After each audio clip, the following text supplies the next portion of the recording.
Well, welcome back. This week, I'm kind of excited because we're going to be looking at some of my favorite chapters, and I get to read my favorite quote from the whole book, so I'm excited. We're going to look at Chapter 7, Let's Pretend. Chapter 8 is Christianity Easy or Hard, and Chapter 9, Counting the Cost. Oh, I didn't read that one. I haven't read the two. So we've been talking about, let's review really quick, we were talking about the difference between making and begetting. You beget something like yourself, you make something unlike yourself. And so we are not begotten by God, we are only made by God. We've got bios, or natural life, which is a kind of shadow or echo of God's spiritual life, which Lewis called Zoe. And we talked about Christ spreading this new life to us by what Lewis calls good infection. All right? If you want to get warm, you stand near a fire. If you want to get wet, you get into the water. If you want something, you have to get near or into the thing that has them. So, up till now, we've been talking about facts. Who God is and what He's like. But at the beginning of this section, we said theology is practical. So now we're going to talk about the practical side of things. What do we do about this God that we've been talking about? So Lewis starts off this story, or this chapter, by telling us two stories. One of them you've probably heard before. They're both fairy tales. The first one is Beauty and the Beast. A girl, you all remember, has to marry a beast for some reason. The reason varies depending on who's telling the story. Now, she's a bit distraught by this, but nevertheless, she marries the beast and loves him like a man and treats him like a man. And by the end of the story, much to her relief, he really becomes a man. The second story, fairy tale, I couldn't actually figure out where it comes from originally. I believe it's Chinese, but I could be totally wrong with that. The fairy tale goes that there was a man who lived in a village who was horrendously ugly. Just horrendously ugly. And so everyone else in the village got together and chipped in and made a beautiful golden mask that they made him wear. Not very nice neighbors. So he had to wear this beautiful golden ornate mask for years and years. Couldn't even take it off when he slept. And 20 years later, he had to take the mask off for some reason and found that his face had grown to fit the mask. And now he really was beautiful. Lewis says, I hope these two stories can help illustrate what we're going to talk about in this chapter. What do we do about this God that we've been talking about? Well, if you're a new Christian, probably the first thing you're going to try is to say your prayers. That's a pretty easy thing to do if you're new to Christianity. And whatever else you might say, not knowing what else you might say, you'll probably say the Lord's Prayer. The first words of the Lord's Prayer are, Our Father in Heaven. Do you realize what these words mean now? Right? We've been talking about, you are not a son of God. You are not begotten by God. You are only made by God. Lewis says you are putting yourself into the place of a son of God when you say, Our Father in Heaven. If you want to put it this way, you are dressing up as Christ.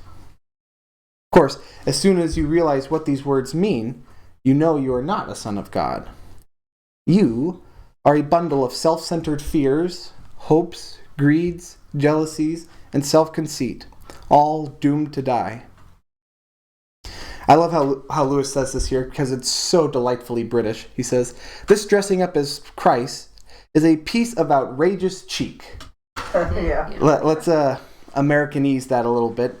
The unbelievable nerve it takes, the unbelievable insolence you must have to say, look at me, I'm dressing up as the Son of God.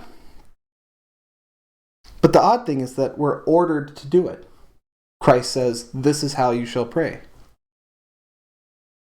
So Lewis says, there are two kinds of pretending. There's the bad kind of pretending, where the pretense is there instead of the real thing.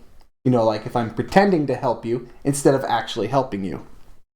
But then there's a good kind of pretending, where the pretense leads up to the real thing.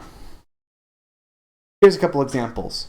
You know, when you're not feeling particularly friendly, but you have some people coming over, the best thing for you to do is to act a good deal more friendly than you feel.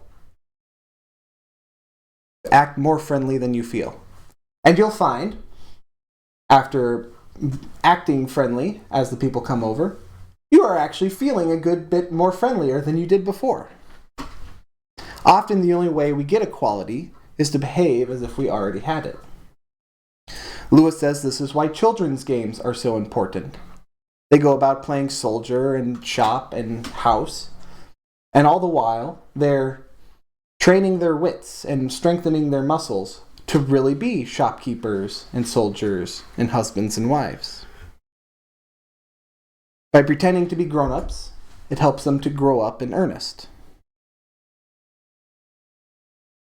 So, Lewis says, as soon as you say, "Here I am, dressing up as Christ," it is very likely that something will enter your mind in some way that the pretense can be less of a pretense and more of a reality. You will find things going on in your mind which wouldn't be going on there if you really were a son of God. Well, stop them. Or maybe it'll enter your mind that instead of praying right now, you really should be writing a letter to so-and-so, or helping your wife with the dishes. Well, go and do it. Lewis says, you see what is happening? The Christ himself, the Son of God, who is a man, just like you, and God, just like his Father, is actually at your side, and is already at that moment beginning to turn your pretense into a reality. Now, this is not merely a fancy way of saying that your conscience is telling you what to do. If you simply ask your conscience, you get one result. If you remember that you are dressing up as Christ, you get a different one. There are lots of things which your conscience might not call definitely wrong, especially things in your mind, but which you will see at once you cannot go on doing if you are seriously trying to be like Christ. For you are no longer thinking simply about right and wrong. You are trying to catch the good infection from a person. It is more like painting a portrait than like obeying a set of rules. And the odd thing is that while in one way it is much harder than keeping rules, in another way it is far easier. We'll talk about that in the next chapter. The real Son of God is at your side. He is beginning to turn you into the same kind of thing as himself. He is beginning, so to speak, to inject his kind of life and thought, his Zoe, into you. Beginning to turn you from a tin soldier into a real man. The part of you that does not like it is the part that is still tin. And now we begin to see what the New Testament is going on about. It uses phrases like, you will be born again. It talks about us putting on Christ, about Christ being formed in us, about us having the mind of Christ. Lewis says, put right out of your head the idea that these are only fancy ways of saying that Christians are to read what Christ said and try to carry it out, as a man might read what Plato or Marx said and try to carry it out. They mean something much more than that. They mean that a real person, Christ, here and now, in that very room where you are saying your prayers, is doing things to you. It is not a question of a good man who died 2,000 years ago. It is a living man, still as much a man as you, and still as much God as when he created the world, really coming and interfering with your very self, killing the old natural self in you and replacing it with the kind of self he has. At first, only for moments. Then for longer periods. Finally, if all goes well, turning you permanently into a different sort of thing, into a new little Christ, a being which, in its own small way, has the same kind of life as God, who shares in his power, joy, knowledge, and eternity. And soon, you make two other discoveries. The first discovery you will make is not merely your sinful acts, you do sinful things, but your sinful nature. It's not merely that you do sinful things, but that there's something sinful that is intimately a part of you. Let me explain. Lewis says, when I say my prayers at the end of each day and I repent of my sins, I find that 9 times out of 10, it's a sin against charity. He says, I've sulked, or snapped, or sneered, or snubbed, or stormed. That's just a little fun. He's been unkind, he's been uncharitable, he's been selfish, he's gotten angry. But he says, as soon as these sins appear in my mind of things to be repented of, there begins an excuse, usually, that the provocation was so unexpected. I was caught off my guard. Well, it's true that if these sins were premeditated, they would be much worse. But that's not really the point. Surely, what a man does when he's caught off guard shows you what kind of man he is. All right? If you can catch a man before he can put on a disguise, what you see must be the truth. Here's an analogy Lewis uses that I really, really like. He says, let's say you have rats in your basement. Do you see them by slamming open the door and turning the lights on really fast? Or do you see them by opening the door slowly and going down the steps, thump, thump, thump? You see them the first way, right? Before the rats have time to hide. But you opening the door quickly and turning on the lights quickly does not create the rats, right? Lewis says, apparently, the rats of resentment and vindictiveness are always in the cellar of my soul. Now, that cellar is out of the reach of my conscious will. I can, to some extent, control my acts. I have no direct control over my temperament. And if, as I have said before, what we are matters even more than what we do, indeed, what we do matters chiefly as evidence of what we are, then it follows that the change which I most need to undergo is a change that my own direct voluntary efforts cannot bring about. And this applies to my good actions as well. How many of my good actions were done for the right motive? How many were done for fear of public opinion or a desire to show off? But I cannot, by direct moral effort, give myself new motives. After the first few steps in the Christian life, we realize that everything which really needs to be done in our souls can be done only by God. And that leads us up to something which has been very misleading in our language up till now. Because we've been talking as if we do everything. Of course, Christians know that it is God who does everything. We, at most, allow it to be done to us. You might even say that it is God who does the pretending. The three-personal God sees before him, in fact, a self-centered, greedy, grumbling, rebellious human animal. But he says, let us pretend that this is not a mere creature, but our Son. It is like Christ insofar that it is a man. Let us pretend that it is also like him in spirit. Let us treat it as if it were in fact what it is not. Let us pretend in order to make the pretense into a reality. God looks at you as if you were a little Christ. Christ stands beside you to turn you into one. I dare say this idea of a divine make-believe sounds rather strange at first. But is it so strange, really? Is not that how the higher thing always raises the lower? A mother teaches her baby to talk by talking to it as if it understood long before it really does. We treat our dogs as if they were almost human. That is why they really become almost human in the end.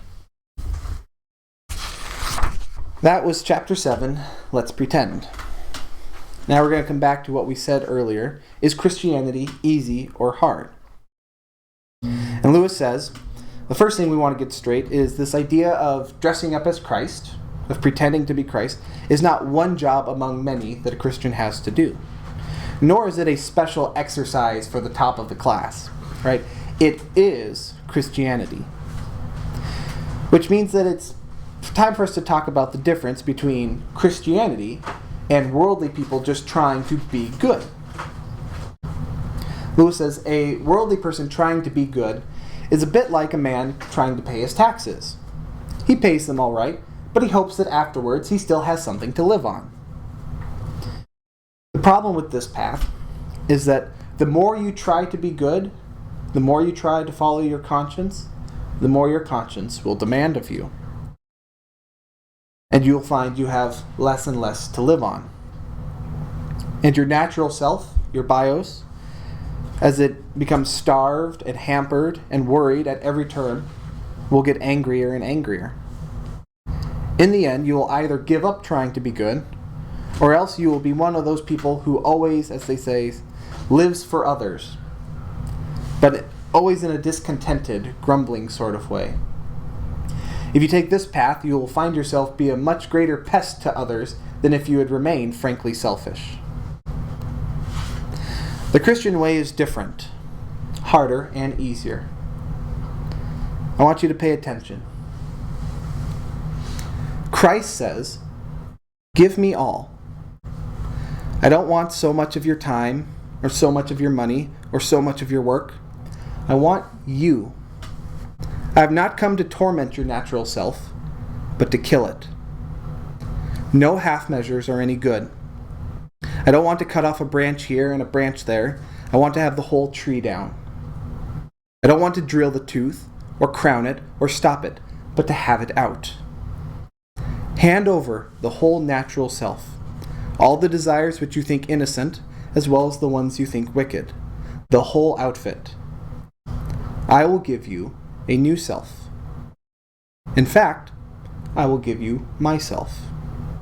My own will shall become yours." Easier and harder than what we're all trying to do. Even Christ couldn't seem to make up his mind if it was easy or hard.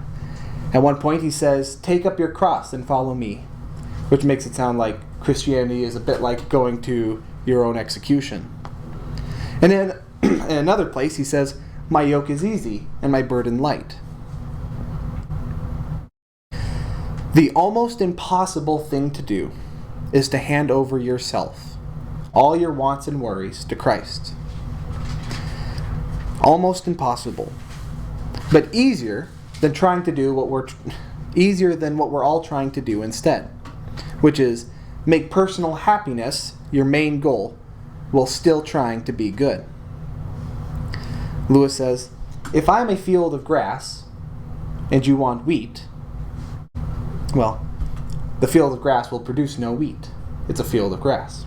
If you don't like the grass, you can cut it short, but it's still grass. If you want wheat, the change must go deeper. I must be plowed up and resown." This is why the problem of Christian life comes where we usually don't think to look. It comes first thing in the morning when you wake up, when all your wishes and hopes for the day come running at you like a pack of wild animals, and your job is just to shove them all back so that you can listen for that other small voice, and then to keep doing that all day.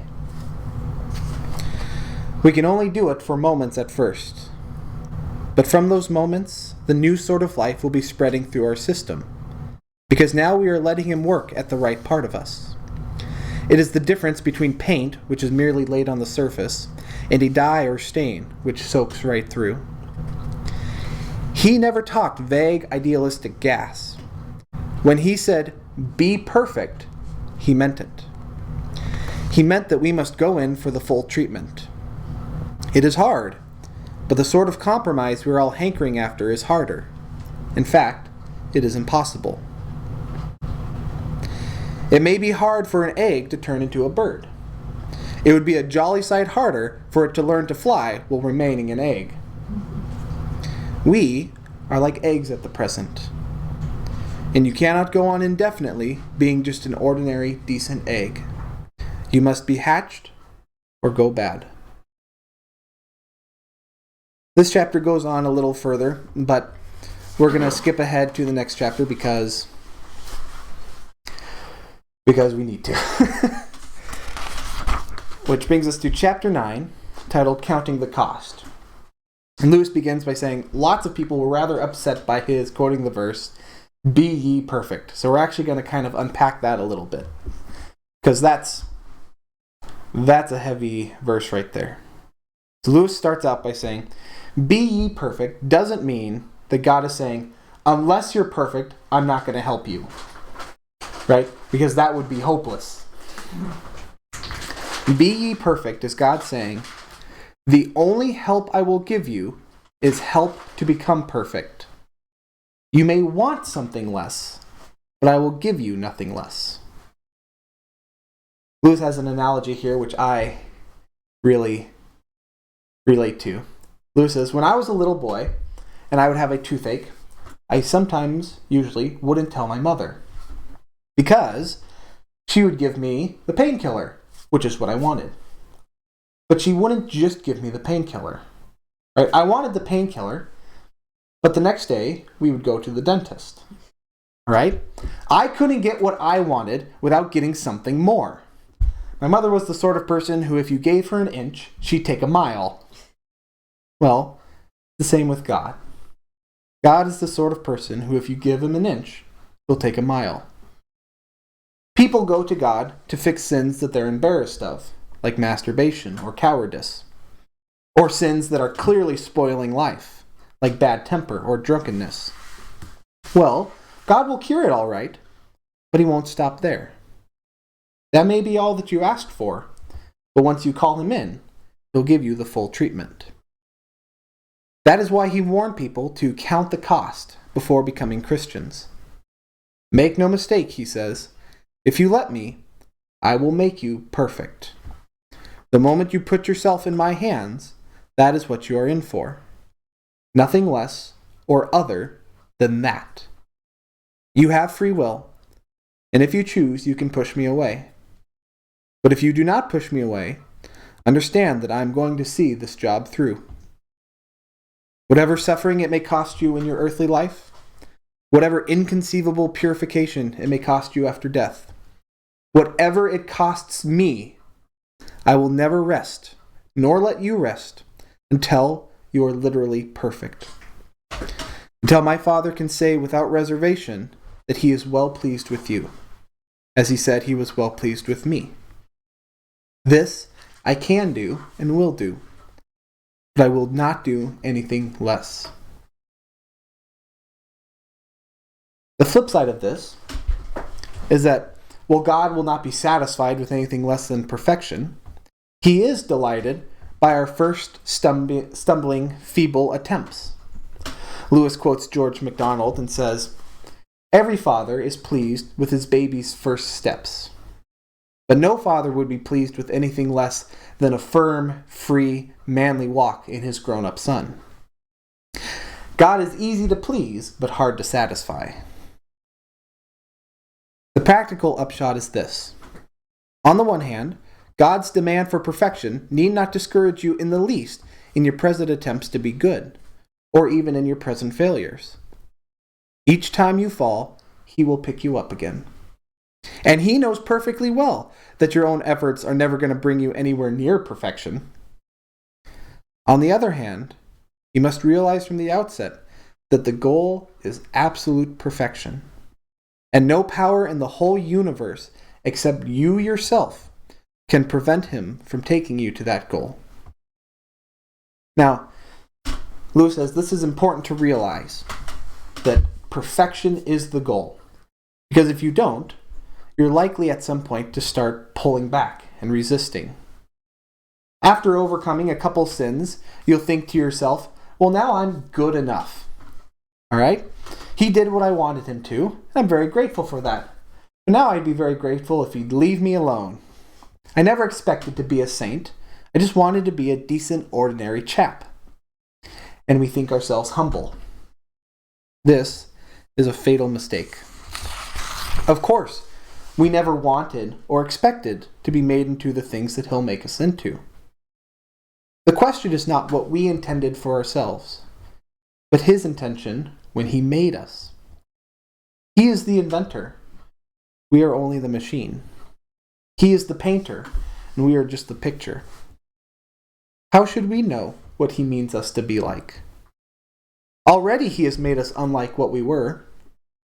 Before you were born, you went through a stage where you were rather like a vegetable, and then rather like a fish. Only later did you become like a baby. And if you were aware, He probably would have wanted to stay as a vegetable or as a fish. But he was determined to carry out his plan. Well, it's the same here. We may want to remain ordinary people, but that is not his plan. To shrink back from his plan is not humility, but cowardice or laziness. To submit to it is not conceit or megalomania, but obedience. On the one hand, we must never imagine that our own unaided efforts can be relied on to carry us even through the next 24 hours as decent people. If he does not support us, not one of us is safe from some gross sin. On the other hand, no possible degree of holiness or heroism which has ever been recorded of the greatest saints is beyond what he is determined to produce in every one of us in the end. The job will not be completed in this life, but he means to get us as far as possible before death. I find I must borrow yet another parable from George MacDonald. Imagine yourself as a living house. God comes in to rebuild that house. At first, perhaps, you can understand what he is doing. He's getting the drains right and stopping the leaks in the roof and so on. You knew that those jobs needed doing, and so you are not surprised. But presently, he starts knocking the house about in a way that hurts abominably and does not seem to make sense. What on earth is he up to? The explanation is that he is building quite a different house from the one you thought of. Throwing up a new wing here, putting on an extra floor there, running up towers, making courtyards. You thought you were going to be made into a decent little cottage. But he is building a palace. He intends to come and live in it himself. That was chapter 9, Counting the Cost. Next week is going to be our last week.